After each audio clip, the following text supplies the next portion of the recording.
നാട്ടുകാർക്കൊരു കുഴപ്പമില്ല. നാട്ടുകാർ ഇതൊക്കെ കണ്ട് ആസ്വദിക്കുന്നുണ്ട്. നാട്ടുകാർക്ക് കുഴപ്പമൊന്നുമില്ല. ട്രാഫിക് ബ്ലോക്കും വരുന്നില്ല. ഇന്നലെ പാർലമെന്ററി പാർട്ടി നേതാവിനെ തെരഞ്ഞെടുക്കുന്ന യോഗത്തിൽ പുറത്തുനിന്ന് ആൾക്കാർ ആകാംക്ഷയോട് കൂടെ വന്നതിൻ്റെ ഒരു ചെറിയ ട്രാഫിക് ബ്ലോക്ക് ഉണ്ടായെന്ന് ഒഴിച്ചാൽ മറ്റു ബ്ലോക്കുകളൊന്നും ഉണ്ടായിട്ടില്ല. പിന്നെ ഇതൊക്കെ സാധാരണ ജനാധിപത്യ പ്രക്രിയയിൽ ഇതൊക്കെ പതിവാണ്. കോൺഗ്രസ് രാഷ്ട്രീയത്തിലൊക്കെ ഇതിൽ പ്രത്യേകതയൊന്നുമില്ല. തീരുമാനം വന്നു കഴിഞ്ഞാൽ പാർട്ടി ഒറ്റക്കെട്ടായിരിക്കും. ഏതാ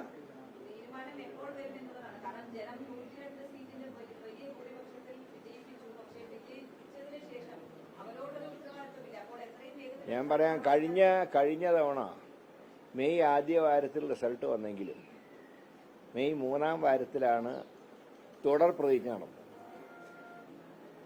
മെയ് ഫസ്റ്റ് വീക്കിലെ ഇലക്ഷൻ റിസൾട്ട് വന്നു.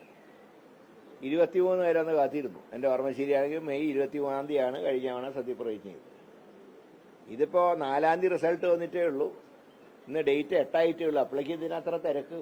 ഇപ്പോഴത്തെ മുഖ്യമന്ത്രിക്ക് 23-ാം തീയതി വരെ കാലാവധി ഉണ്ടല്ലോ. 2 ദിവസത്തിനുള്ളിൽ തീരുമാനം ഉണ്ടാവും. സംശയമൊന്നുമില്ല. ഞാൻ ഇന്നലെ പറഞ്ഞല്ലോ, ഞായറാഴ്ച പ്രഖ്യാപനം വരും. അതിലപ്പുറം നീണ്ടുപോയില്ല.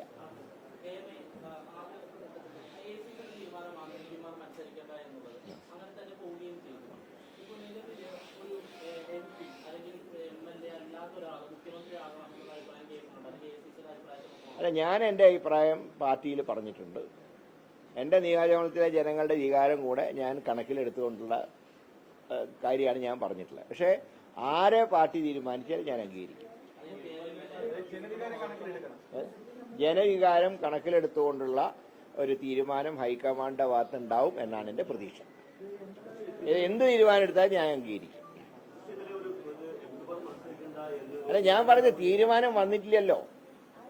ഇപ്പൊ നിങ്ങളുടെ ചോദ്യം കേട്ടാൽ എന്തോ എം പിമാര് തീരുമാനം എടുത്തു എന്നുള്ള രീതിയിലാണ്. തീരുമാനം ഇതുവരെ വന്നിട്ടില്ല. ഹൈക്കമാൻഡിന് ഒരു ഓപ്പൺ മൈൻഡ് ആണുള്ളത്. തീരുമാനം വരട്ടെ. ഒരു ഇഷ്യൂ ഇപ്പൊ ഇല്ല. ഞാൻ പറഞ്ഞു, നിലവിൽ ഒരു ഇഷ്യൂ ഇല്ല. എങ്ങനെ? ഞാൻ എൻ്റെ അഭിപ്രായം ഞാൻ പറഞ്ഞിട്ടുണ്ട്. അത് ഫൈനൽ ഡിസിഷൻ വന്നതിന് ശേഷം ഞാൻ എന്താണ് പറഞ്ഞതെന്ന് നിങ്ങളോട് പറയാം. ഞാൻ ഉദ്ദേശിച്ച ആളല്ല വന്നതെങ്കിൽ പോലും ഞാൻ ആരെ പിന്തുണച്ചു എന്ന് പറയുന്നതിൽ എനിക്ക് യാതൊരു മടിയില്ല. പക്ഷെ ഇപ്പോഴത് പറയേണ്ട നേരമായിട്ടില്ല. ഞാൻ പറഞ്ഞു, നിങ്ങൾ തീരുമാനം വന്നില്ലല്ലോ, പിന്നെ ഇത് എം പിമാരായി എന്നുള്ള മട്ടിൽ എന്തിനാ ചോദിക്കുന്നത്?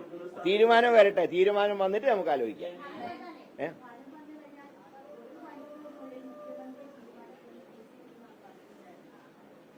ഇത് ജനാധിപത്യ പ്രക്രിയയാണ്. 1 മണിക്കൂർ കൊണ്ടും 2 മണിക്കൂർ കൊണ്ടും തീരുമാനിക്കേണ്ട കാര്യമല്ല.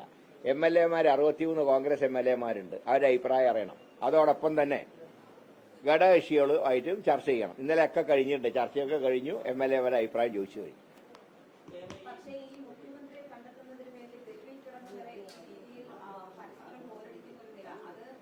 അല്ല, ഞാൻ പറഞ്ഞല്ലേ, ഫ്ലക്സിന്റെ വലിപ്പം നോക്കിയിട്ടല്ല മുഖ്യമന്ത്രിയെ തീരുമാനിക്കുക. അത് ചില ചിട്ടവട്ടങ്ങളൊക്കെ ഉണ്ട്. അതനുസരിച്ചേ നടക്കും.